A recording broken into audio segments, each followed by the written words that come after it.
الحمدللہ رب العالمین والعاقبۃ للمتقین والصلاة والسلام علی سید الانبیاء والمرسلین وعلی آلہ واصحابہ اجمعین، اما بعد، اعوذ باللہ من الشیطان الرجیم، بسم اللہ الرحمن الرحیم۔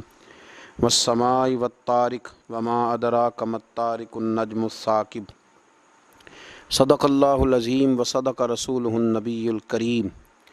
الصلاۃ والسلام علیک یا سیدی یا رسول اللہ وعلی آلک واصحابک یا سیدی یا حبیب اللہ۔ الصلاۃ والسلام علیک یا سیدی یا نبی اللہ وعلی آلک واصحابک یا سیدی یا نور اللہ۔ حمد و صلوات کے بعد آج کی گفتگو میں ہم سورہ طارق سے لے کر سورہ والناس تک قرآن مجید کے اس حصے میں سے کچھ باتیں، کچھ مضامین پڑھنے کی اور سمجھنے کی کوشش کریں گے۔ اللہ تعالیٰ تفہیم قرآن پر حق پر قائم فرمائے۔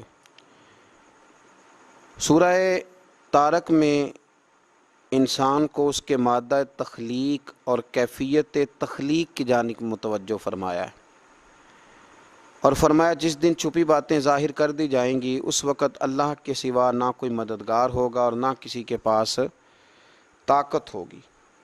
اور اسی سورہ مبارکہ کے آخر میں جا کے ارشاد فرمایا کہ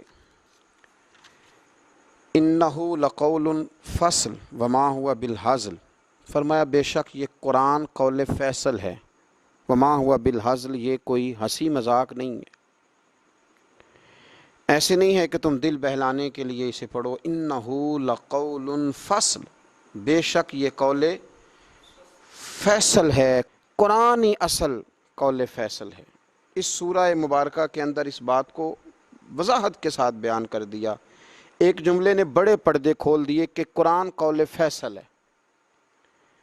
قرآن فیصلے کی کتاب ہے، یہ کوئی ہنسی مذاق نہیں ہے۔ فرمایا انہم یکیدون کیدا، یہ لوگ تدبیریں کر رہے ہیں، وَأَكِيدُ کیدا، اور اللہ فرماتا ہے میں بھی تدبیر کر رہا ہوں۔ فَمَهِّلِ الْكَافِرِينَ أَمْهِلْهُمْ رُوَيْدًا، پس آپ کفار کو تھوڑی مہلت اور دے دیں اور کچھ وقت انہیں کچھ نہ کہیں، یعنی تھوڑا ہی وقت رہ گیا ہے، آپ انہیں کچھ بھی نہ کہیں تو اللہ تدبیر کر رہا ہے، انہی کی تدبیریں انہی پر الٹ دی جائیں گی۔ پھر اس سے آگے سورۃ الاعلیٰ ہے۔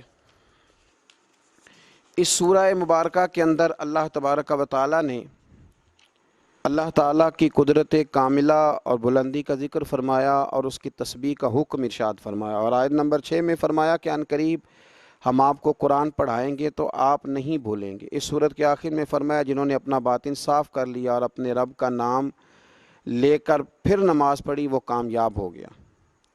ارشاد فرمایا جا رہا ہے قد افلح من تزکا، جس نے اپنے آپ کو پاک کر لیا وہ کامیاب ہو گیا۔ وذکر اسم ربہ فصلی، اور اپنے رب کا نام کا ذکر کرتا رہا اور نماز پڑھتا رہا۔ اور ایک بہت بڑی حقیقت سورۃ الاعلیٰ میں بیان فرمائی، فرمایا بل تؤثرون الحیات الدنیا، فرمایا البتہ تم ترجیح دنیا کی زندگی کو دیتے ہو، تم ترجیح دیتے ہو دنیا کی زندگی کو، والآخرۃ خیر وابقیٰ، حالانکہ آخرت تمہارے لیے بہتر بھی ہے اور باقی رہنے والی بھی ہے۔ ترجیح لوگ دیتے ہیں، لوگ جینا چاہتے ہیں، جینا پسند کرتے ہیں، کیوں؟ اس لیے کہ سارے کام جینے کے لیے کرتے ہیں، مکان بناتے ہیں جینے کے لیے، مال کماتے ہیں جینے کے لیے، آسائشیں جمع کرتے ہیں جینے کے لیے، سارا کچھ جینے کے لیے کرتے ہیں، تو پھر ترجیح بھی جینے کو دیتے ہیں۔ لیکن رب کریم نے ارشاد فرمایا کہ تم ترجیح تو دیتے ہو دنیاوی زندگی کو، لیکن آخرت تمہارے لیے بہتر بھی ہے اور ہمیشہ رہنے والی بھی ہے۔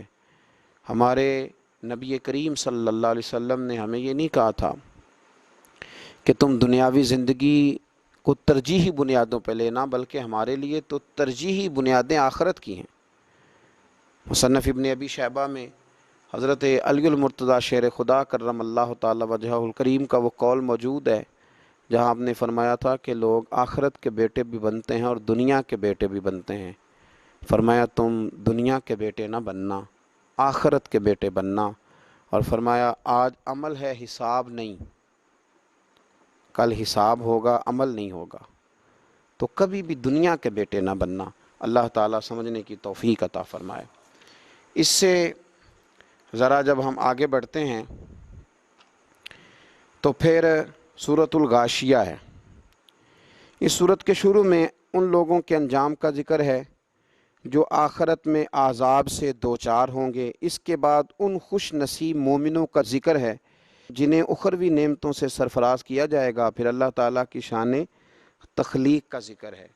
اسی سورہ مبارکہ کے اندر ارشاد فرمایا جا رہا ہے محبوب پاک صلی اللہ تعالیٰ علیہ وسلم کو کہ فذکر انما انت مذکر، پس آپ انہیں سمجھاتے رہیے، آپ کا کام سمجھانا ہے، سمجھاتے رہیے، بات کرتے رہیے، محبوب انہیں بتاتے رہیے، انہیں نفع دے گا آپ کا سمجھانا، آپ انہیں کہتے رہیے۔ بہت سارے لوگ کہتے ہیں کہ فلاں بات بار بار کی جاتی ہے، بار بار جمعے ہوتے ہیں، بار بار نصیحتیں ہوتی ہیں، بار بار کہا جاتا ہے، لیکن کچھ لوگ ایسے ہیں جو سمجھتے نہیں۔ حالانکہ ایسا نہیں ہے، میری زندگی کا تجربہ یہ ہے کہ لوگ بہت عمل کرتے ہیں، عمل کی طرف بھی لوگ بڑھتے ہیں، اور ایک بہت بڑی تعداد ہوتی ہے عمل کرنے والوں کی۔ یہ الگ بات ہے کہ وہ اپنا عمل کر کے اب کسی کو بتا نہیں رہے اور وہ اچھا کر رہے ہیں، لیکن لوگ سمجھ رہے ہیں کہ شاید کوئی عمل ہی نہیں کر رہا، تو ایک بہت بڑی تعداد ایسی ہوتی ہے۔ لیکن اگر کوئی عمل نہ بھی کرے تو پھر بھی سمجھانا چھوڑنا نہیں چاہیے، سمجھاتے رہنا چاہیے۔ پھر اس سے آگے سورہ فجر ہے۔ سورہ فجر کی ابتدائی آیات میں اللہ تعالیٰ نے فجر کی اور ذی الحج کی 10 راتوں کی جفت اور طاق کی قسم کھا کے فرمایا کہ کفار کو ضرور بالضرور عذاب ہوگا۔ یعنی ایسا نہیں ہو سکتا کہ ساری زندگی یہ اللہ تبارک و تعالیٰ کی نافرمانی کریں اور پھر یہ عذاب سے بچ جائیں، انہیں ضرور بالضرور عذاب ہوگا۔ آیت نمبر 17 سے تنبیہ کرتے ہوئے فرمایا کہ تم یتیم کی عزت نہیں کرتے، ایک دوسرے کو یتیم کو کھلانے کی ترغیب نہیں دیتے، وراثت میں ملا ہوا پورا مال ہڑپ کر جاتے ہو، تمہیں مال سے بے پناہ محبت ہے۔ اس کے بعد فرمایا آخرت میں اس مال کی ناپائیداری کا احساس ہوگا، تمہیں پتہ چلے گا کہ یہ تو کوئی شے بھی نہیں، انسان پچھتائے گا مگر یہ پچھتاوا کچھ کام نہیں آئے گا۔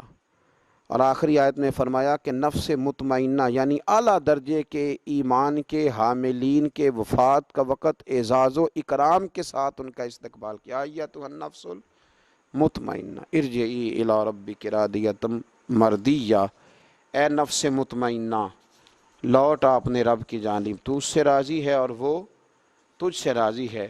فادخلی فی عبادی، شامل ہو جا میرے خاص بندوں میں، وادخلی جنتی، اور داخل ہو جا میری جنت میں۔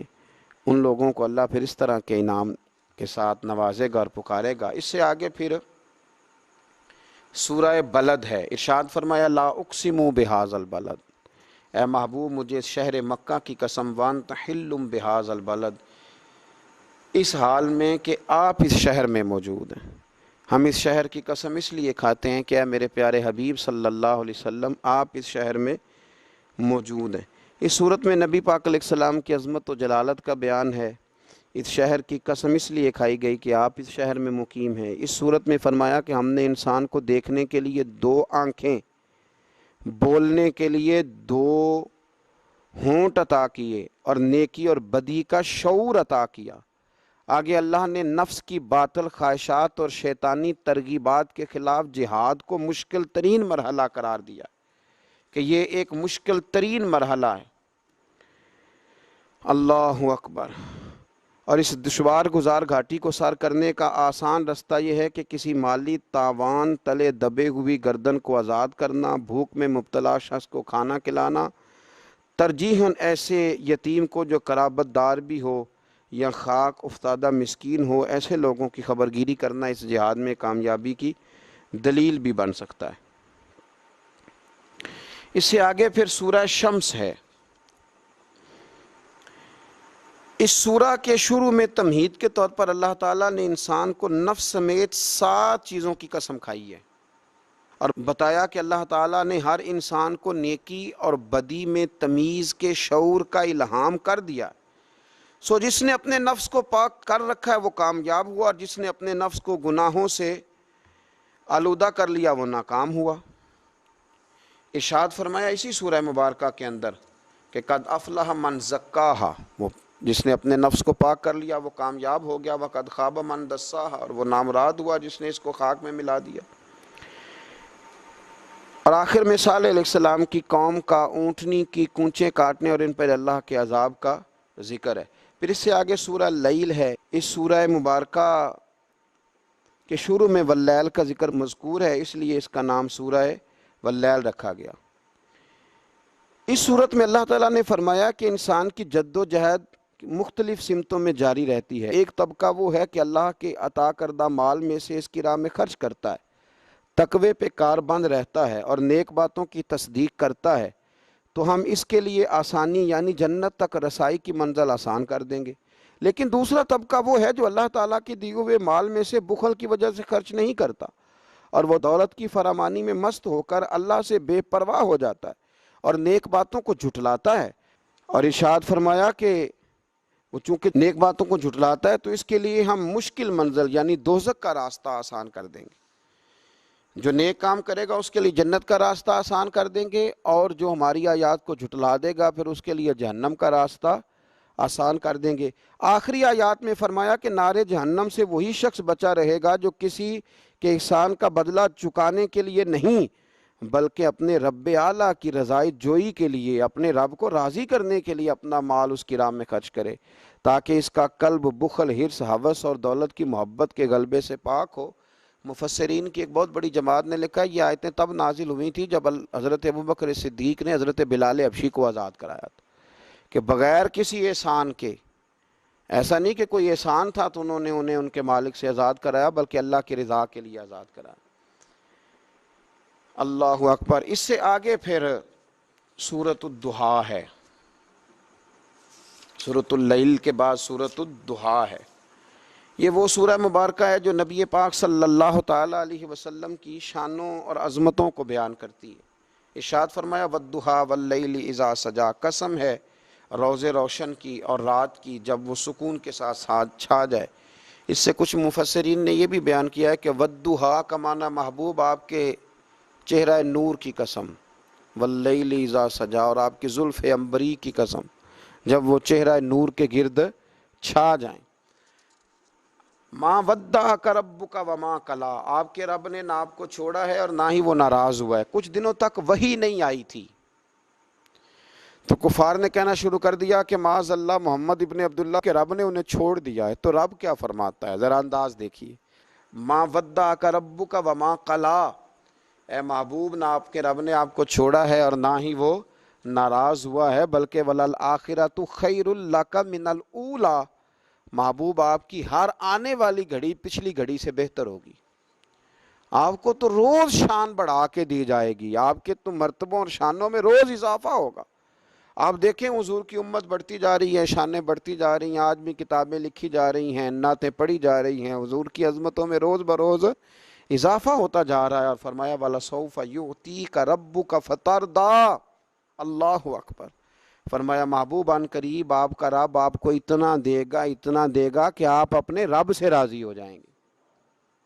آپ اپنے وَلَسَوْفَ يُعْتِيكَ رَبُّكَ فَتَرْضَىٰ، آپ اپنے رب سے راضی۔ مسلم شریف میں موجود ہے کہ نبی پاک صلی اللہ تعالیٰ علیہ وسلم غم امت میں پریشان ہو گئے اور دعا کرنے لگے اللہم امتی امتی امتی، اور حضور رو رہے ہیں، داڑھی مبارک پر آنسوؤں کے قطرے گر رہے ہیں۔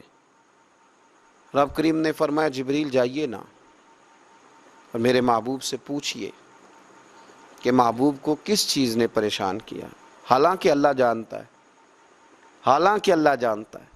حضرت جبریل امین حاضر بارگاہ ہوئے، یا رسول اللہ کس بات نے پریشان کیا؟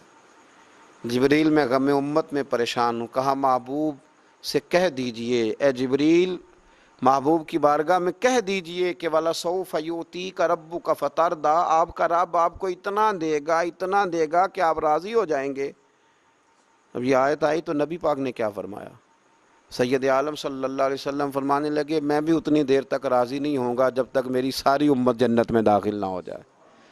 اسی لیے تو فاضل بریلوی فرماتے ہیں خدا کی رضا چاہتے ہیں دو عالم، خدا چاہتا ہے رضائے محمد، اجابت کا جوڑا عنایت کا صحرا، دلہن بن کے نکلی دعائے محمد، اور اجابت نے جھک کر گلے سے لگایا۔ بڑی ناز سے جب دعائے محمد صلی اللہ علیہ وسلم۔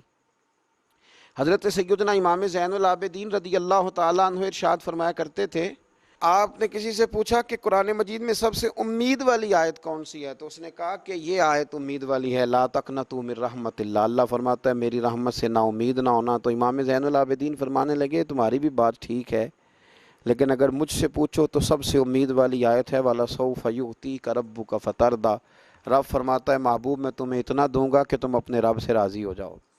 یہ سب سے امید والی آیت ہے، اور حضور نے فرمایا میں جب تک راضی نہیں ہوں گا جب تک سارے غلام جنت میں نہ چلے جائیں۔ اور پھر اللہ کریم نے فرمایا محبوب ہم آپ کو چھوڑیں گے؟ جو لوگ کہتے ہیں آپ کو چھوڑ دیا، فرمایا الم یجدک یتیما فآویٰ، کہ ہم نے تم کو یتیم نہیں پایا اور پھر اپنی آغوش رحمت میں جگہ دی؟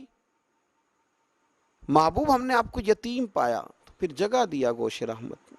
آپ کی پیدائش سے پہلے والد چلے گئے، 4 سال کے تھے تو والدہ چلی گئیں، 8 سال کے تھے تو دادا چلے گئے، تو ہم نے آپ کو اپنے آغوش کرم میں جگہ دی، ہم نے آپ کو در یتیم بنایا، ہر جگہ پہ رب نے آپ کے لیے اسباب بنائے، آپ کے گرد خدا کی رحمت کا حالہ رہا، وَوَجَدَكَ ضَالًّا فَہَدَىٰ، اور ہم نے آپ کو اپنی محبت میں خود رفتہ پایا اور پھر اپنی طرف رستہ بھی عطا کیا، پھر وہ راہ بھی عطا کی۔ فرمایا وَوَجَدَكَ عَائِلًا فَأَغْنَىٰ، اور ہم نے آپ کو حاجت مند پایا تو محبوب پھر ہم نے آپ کو غنی کر دیا ہے، پھر ہم نے آپ کو غنی کر دیا ہے، قناعت دے دی ہے، بے نیاز کر دیا ہے۔ فَأَمَّا الْيَتِيمَ فَلَا تَقْهَرْ، اے میرے پیارے محبوب کسی یتیم پر سختی نہ کیجیے۔ وَأَمَّا السَّائِلَ فَلَا تَنْهَرْ، اور کسی سائل کو نہ جھڑکیے، جو آتا جائے لے کے جاتا جائے۔ اس لیے تو حضرت انس بن مالک رضی اللہ تعالیٰ عنہ فرماتے ہیں سارا کچھ حضور سے سنا ہے، لفظ لا نہیں سنا، نہیں ہے یہ جملہ نہیں سنا۔ حضور نے کسی سائل کو جھڑکا، بلکہ اس کو بھی نہیں جھڑکا، صحیح بخاری میں موجود ہے۔ حضرت انس بن مالک فرماتے ہیں کہ نجرانی چادر حضور نے اوڑھ رکھی تھی، آپ نے کندھے مبارک پہ رکھی تھی، تو ایک شخص نے پکڑ کے کھینچی، اور میں دیکھ رہا تھا کہ حضور کی گردن مبارک پہ اس کا نشان رہ گیا ہے، اور جب حضور نے پلٹ کے دیکھا تو وہ کہنے لگا مجھے کچھ دیجئے، میں مانگنے والا ہوں، میں سائل ہوں۔ یہ مسلم شریف کی حدیث ہے۔ وَأَمَّا السَّائِلَ فَلَا تَنْهَرْ، محبوب کسی مانگنے والے کو نہ جھڑکیے۔ تو اس نے مانگا کس طرح؟ چادر کھینچ کے، گلے میں نشان ڈال کے، حضور کچھ دیجئے۔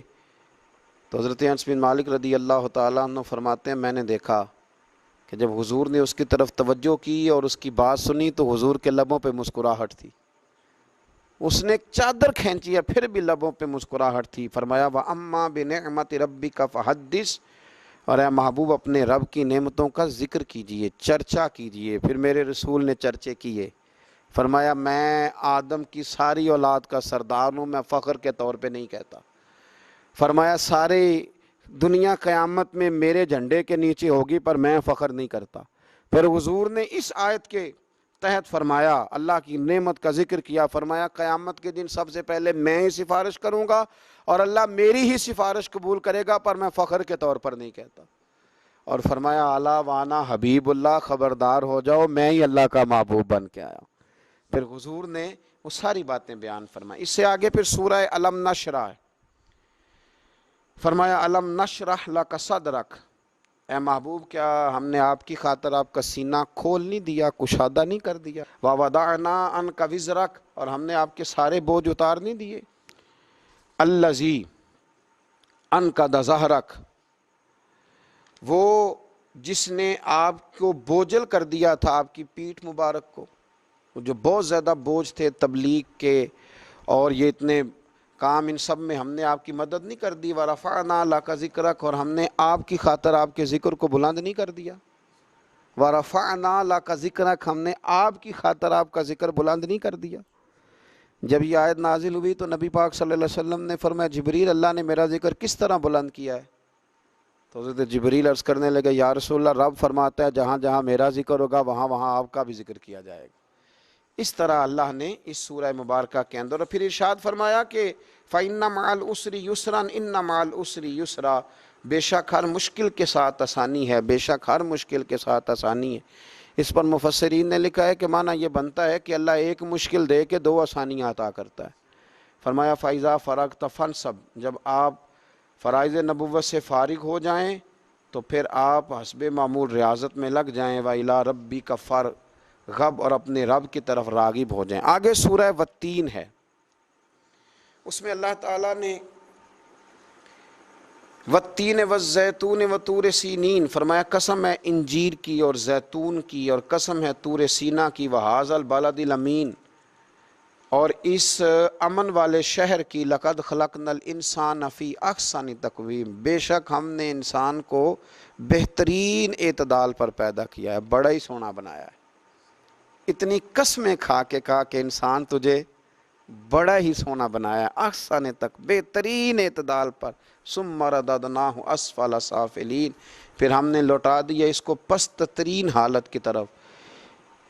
پیدا بھی بڑا خوبصورت کیا ہے، بڑا شانوں والا کیا ہے، لیکن اگر یہ گناہ کرے، اگر یہ انسانیت کے اصول ہی بھول جائے، تو پھر اگر یہ لوٹایا جاتا ہے تو پھر اسفل سافلین پہ لوٹایا جاتا ہے۔ یوں سمجھ لیں کہ اگر اعلیٰ کام کرے تو پھر ان اکرمکم عند اللہ اتقاکم، پھر سب سے زیادہ عزت بھی اسی انسان کی ہے، اور اگر یہ کفر کرے، نفاق کرے، ظلم کرے، تو پھر ایک جگہ قرآن نے کہا اولئک کالانعام، یہ جانور ہے، بل ہم اضل، بلکہ جانور سے بھی بدتر ہے۔ بنایا تو بڑا پیارا تھا، لیکن پیارا بن کے بھی تو رہنا چاہیے تھا نا۔ اس نے خود اسفل سافلین کا رستہ کیوں اختیار کیا؟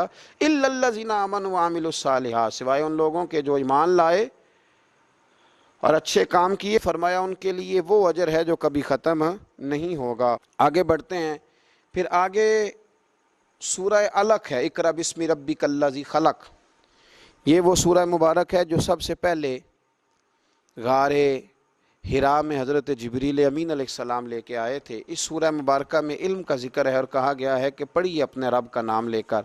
تو یہ سورہ مبارکہ ہمیں بتاتی ہے کہ علم سے انسان کا شغف ہونا چاہیے۔ وہ پہلی آیت قرآن مجید کی پہلی سورت جو آئی تو اس نے بات علم کی، تو سیکھیں، اور سیکھنے کے لیے علم حاصل کریں، باتیں کرنے کے لیے نہیں، اپنی بڑائی کے لیے نہیں، سیکھنے کے لیے۔ آگے سورہ قدر ہے، انا انزلناہ فی لیلۃ القدر، فرمایا بے شک ہم نے قرآن کو شب قدر میں نازل کیا، کسی تفسیر کی ضرورت نہیں۔ کیا بات ہے، ارشاد فرمایا وما ادراک ما لیلۃ القدر، اور آپ کیا جانیں کہ شب قدر کیا ہے؟ لیلۃ القدر خیر من الف شہر، فرمایا شب قدر بہتر ہے 1000 مہینوں سے، ایک رات ہے اور بہتر ہے 1000 مہینوں سے۔ تنزل الملائکۃ والروح، اترتے ہیں اس میں فرشتے اور روح القدس، فیہا اس میں، باذن ربہم اپنے رب کے حکم سے، من کل امر ہر کام کے لیے، رزق بانٹتے ہیں، خیر بانٹتے ہیں، کرم بانٹتے ہیں، ہر کام کے لیے اترتے ہیں۔ سلام ہی حتی مطلع الفجر، یہ سراسر سلامتی ہے یہاں تک کہ فجر طلوع ہو جائے۔ تو رمضان کی آخری 10 راتوں میں زیادہ تر بزرگوں نے لکھا ہے کہ یہ شب قدر ہوتی ہے، آخری جو طاق راتیں ہوتی ہیں آخری 10 دنوں میں، تو کوشش کریں کہ ان ایام کے اندر لیلۃ القدر کو تلاش کریں۔ اور قرآن مجید پر اگر ہم غور کریں تو رسول کریم صلی اللہ تعالی علیہ وسلم نے اس سورہ مبارکہ پر اتنا غور کیا کہ نبی پاک علیہ السلام نے تو اعتکاف کا مقصد ہی شب قدر کی تلاش قرار دیا کہ شب قدر کو تلاش کرو، وہ رات اگر تمہیں مل گئی تو وہ 1000 مہینوں سے افضل ہے، اسے ڈھونڈو، جو اسے پا گیا وہ بڑی مراد کو پہنچ گیا۔ پھر اس سے آگے سورہ بینہ ہے، اس صورت میں بھی مختلف مضامین کے ساتھ ایک بات آخر میں جو بیان کی گئی وہ بڑی قابل توجہ ہے۔ ارشاد فرمایا کہ ان الذین کفروا، وہ لوگ جنہوں نے کفر کیا، من اہل الکتاب والمشرکین، اہل کتاب سے اور مشرکین میں سے، فی نار جہنم خالدین فیہا، وہ آتش جہنم میں ہمیشہ رہیں گے، اولئک ہم شر البریہ، فرمایا یہ ساری مخلوق سے بدتر ہیں، کفر کرنے والے ساری مخلوق سے بدتر ہیں۔ ان الذین آمنوا وعملوا الصالحات اولئک ہم خیر البریہ، بے شک جو لوگ ایمان لائے اور نیک اعمال کرتے رہے وہ ساری مخلوق سے بہتر ہیں۔ اور پیچھے جو سورۃ 3 میں ذکر آ رہا تھا، اس آیت نے اس کی مزید تفسیر کر دی، فرمایا جو مشرک ہو جائے، انسانیت کے اصول بھول جائے، جو کفر کرے، ظلم کرے، وہ ساری مخلوق سے بدتر، اور جو نیک کام کرے، اللہ اور اس کے محبوب کی اطاعت کرے، وہ ساری مخلوق سے بہتر ہے۔ جزاؤہم عند ربہم جنات، ان کی جزا ان کے رب کے پاس باغات ہیں، عدن تجری من تحتها الانہار، جو ہمیشہ رہنے والے ہیں، جن کے نیچے نہریں بہہ رہی ہیں، خالدین فیہا ابدا، وہ اس میں ہمیشہ رہیں گے۔ رضی اللہ عنہم ورضوا عنہ، اللہ تعالیٰ ان سے راضی ہوا اور وہ اللہ سے راضی ہوئے۔ ذالک لمن خشی ربہ، اس لیے کہ وہ اپنے رب سے ڈرتے ہیں۔ اس سے آگے سورۃ الزلزال ہے، اس کے اندر اللہ تبارک و تعالیٰ نے وقوع قیامت کا ذکر فرمایا ہے کہ جب زمین تھر تھرا جائے گی اور اپنے بوجھ باہر پھینک دے گی۔ اذا زلزلت الارض زلزالہا واخرجت الارض اثقالہا، جب زمین شدت کے ساتھ کانپے گی اور اپنے بوجھ باہر پھینکے گی۔ وقال الانسان ما لہا، تو انسان کہے گا ہائے میرے ساتھ کیا ہوا، یہ کیا بنا۔ اس کا تو خیال تھا نا کہ ابھی بڑا دور ہے یہ رستہ، لیکن یہ کیا بنا، یہ سوچے گا۔ یومئذ تحدث اخبارہا، اس روز وہ بیان کر دے گی اپنے سارے حالات۔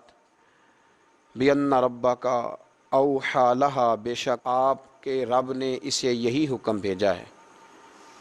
تو ارشاد فرمایا یومئذ یصدر الناس اشتاتا لیروا اعمالہم، اس روز پلٹ کے آئیں گے لوگ گروہ در گروہ تاکہ انہیں دکھائے جائیں ان کے اعمال۔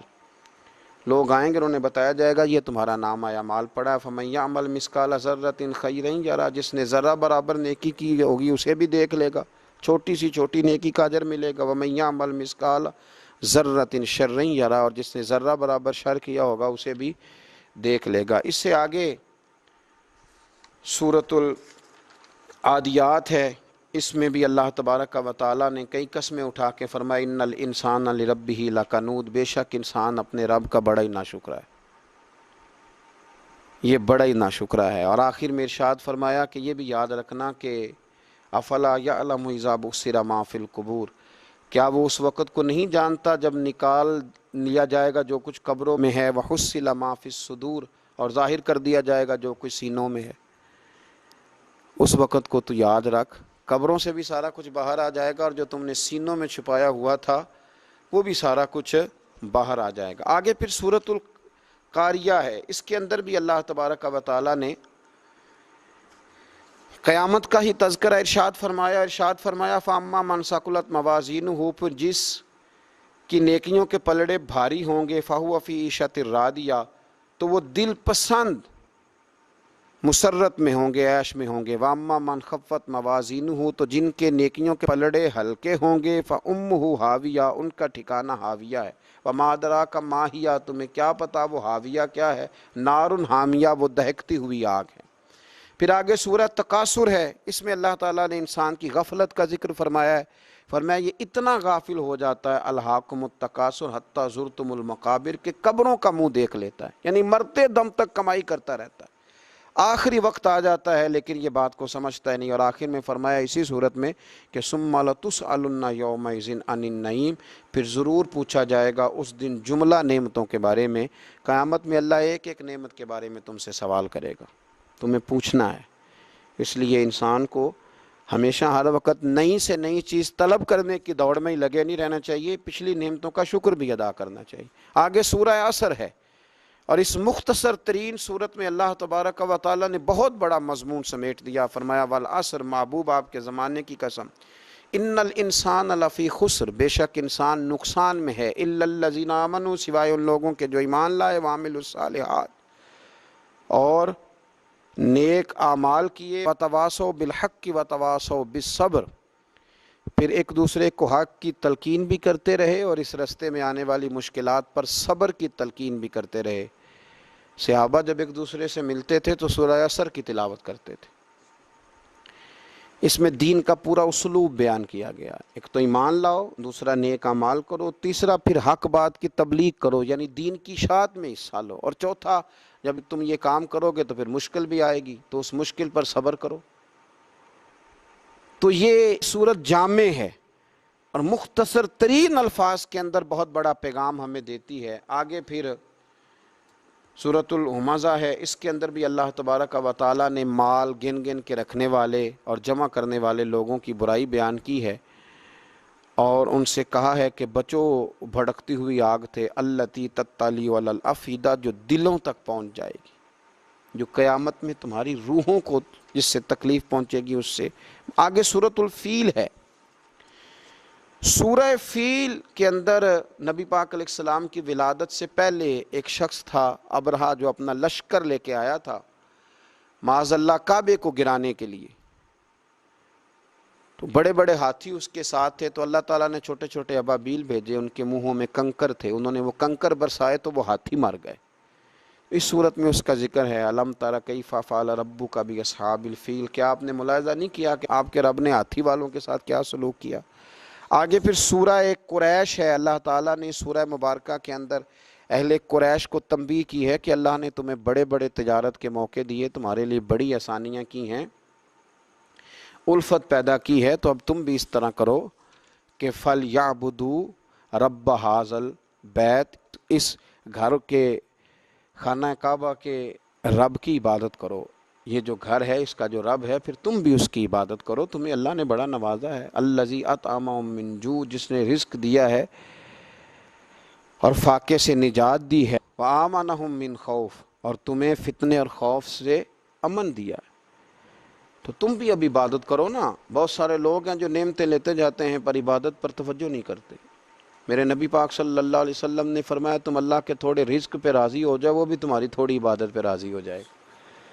تو فرمایا کہ فَلْيَعْبُدُوا رَبَّ هَٰذَا الْبَيْتِ الَّذِي أَطْعَمَهُم مِّن جُوعٍ وَآمَنَهُم مِّن خَوْفٍ، تم بھی پھر کعبے کے رب کی عبادت پر توجہ دو۔ پھر آگے سورۃ الماعون ہے، اس میں اللہ تعالیٰ نے ہمیں اخلاقیات کا درس دیا ہے۔ فرمایا أَرَأَيْتَ الَّذِي يُكَذِّبُ بِالدِّينِ، کیا آپ نے دیکھا جو جھٹلاتا ہے روز جزا کو، فَذَلِكَ الَّذِي يَدُعُّ الْيَتِيمَ، پس یہی وہ بدبخت ہے جو دھکے دے کر نکالتا ہے یتیم کو، وَلَا يَحُضُّ عَلَىٰ طَعَامِ الْمِسْكِينِ، اور ترغیب دوسروں کو نہیں دیتا غریب کو کھانا کھلانے کی، فَوَيْلٌ لِّلْمُصَلِّينَ، اور فرمایا ان نمازیوں کے لیے بربادی ہے، الَّذِي هُمْ عَنْ صَلَاتِهِمْ سَاهُونَ، جو اپنی نمازوں کی ادائیگی سے ہی غافل ہیں، جو بھول گئے اپنی نمازوں کو، الَّذِينَ هُمْ يُرَاءُونَ، جو ریاکاری کرتے ہیں، وَيَمْنَعُونَ الْمَاعُونَ، اور برتنے کی چیز بھی کسی کو نہیں دیتے، کسی کو برتن تک دینے کو تیار نہیں ہے، برتنے کی ذرا سی چیز بھی دینے کو تیار نہیں۔ پھر آگے سورہ کوثر ہے،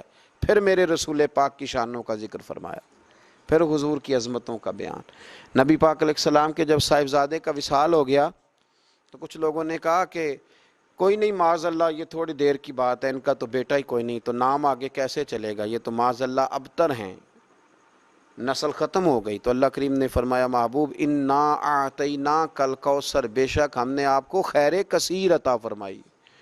خیر کثیر کے بڑے معنی ہیں، محبوب ہم نے بڑی شانیں دی، بڑی عظمتیں دی، بڑا نوازا، فصلی لربک وانحر، بس آپ اپنے رب کے لیے نماز پڑھیں اور قربانی کریں، انا شانئک ھو الابتر، بے شک آپ کا دشمن ہی جڑ کٹا ہے، آپ کا دشمن ہی بے نام و نشان ہوگا۔ آپ کا دشمن کہاں گئی؟ ابو جہل کی اولاد۔ کون کہتا ہے کہ میں عتبہ اتیبہ شیبہ کی اولاد ہوں؟ کون کہتا ہے کہ میں یزید کا بیٹا ہوں؟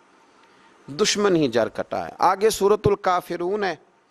کافروں نے معاذ اللہ کچھ اس طرح کی باتیں بھی شروع کر دی تھیں کہ کچھ دن آپ ہمارے رب کی عبادت کریں، ہمارے بتوں کی معاذ اللہ، تو کچھ دن ہم آپ کے رب کی عبادت کریں گے۔ تو فرمایا نہیں، نہ تم اس کی عبادت کرو جس کی میں کرتا ہوں، اور نہ میں اس کی کر سکتا ہوں جس کی تم کرتے ہو۔ فرمایا تم کرو گے نہیں جو تمہیں میں دعوت دے رہا ہوں، اور میں کر نہیں سکتا اس لیے کہ وہ باطل معبود ہیں۔ تو آخر میں فرمایا لکم دینکم ولی دین، تمہارے لیے تمہارا دین ہے اور میرے لیے میرا دین ہے، تم اس دعوت پہ تو آ جاؤ لیکن وہ کام نہیں ہو سکتا۔ تو یہ سورہ کافرون۔ آگے سورہ نصر ہے۔ اس سورہ مبارکہ کے بارے میں اکثر مفسرین نے کہا کہ فتح مکہ کے موقع پہ آئی، کہا اذا جاء نصر اللہ والفتح، جب اللہ کی مدد اور فتح آ پہنچی، ورأیت الناس یدخلون فی دین اللہ افواجا، تو آپ دیکھ لیں گے لوگوں کو کہ وہ دین میں فوج در فوج داخل ہو۔ اور جب اللہ اتنی فتح دے تو پھر اللہ نے کیا سکھایا؟ فرمایا فسبح بحمد ربک واستغفر، پس اب اپنے رب کی حمد کرتے ہوئے اس کی پاکی بیان کریں اور اس سے بخشش کا سوال کریں، انہ کان توابا، بے شک وہ بڑا ہی توبہ قبول کرنے والا ہے۔ آگے سورۃ لہب ہے۔ اس سورت کے اندر جب ابو لہب نے نبی پاک صلی اللہ تعالیٰ علیہ وسلم کی بے ادبی کی اور معاذ اللہ یہ کہا کہ آپ کے ہاتھ ٹوٹ جائیں تو اللہ تعالیٰ نے اس کی اور اس کی بیوی کی مذمت کو بیان کیا، کہا تبت یدا ابی لہب و تب، ٹوٹ جائیں ابو لہب کے دونوں ہاتھ اور وہ تباہ و برباد ہو گیا۔ اس سورہ لہب کے اندر اس کا ذکر ہے۔ پھر اللہ کریم نے فضل کیا تو سورہ اخلاص آ گئی۔ کیا بات ہے! کافر پوچھنے لگے تمہارا رب کس طرح کا ہے؟ معاذ اللہ کیا کیفیت ہے، کس چیز کا بنا ہے، کیا خوبصورت ہے، اور اللہ کی کیا شانوں کا ذکر ہے۔ فرمایا قل هو اللہ احد، اے محبوب آپ فرما دیجئے کہ اللہ ایک ہے، اللہ الصمد، اللہ بے نیاز ہے، لم یلد ولم یولد، نہ اس نے کسی کو جنا اور نہ وہ جنا گیا۔ فرمایا وَلَمْ يَكُنْ لَهُ كُفُوًا أَحَدٌ، اور اس کا کوئی ہمسر نہیں۔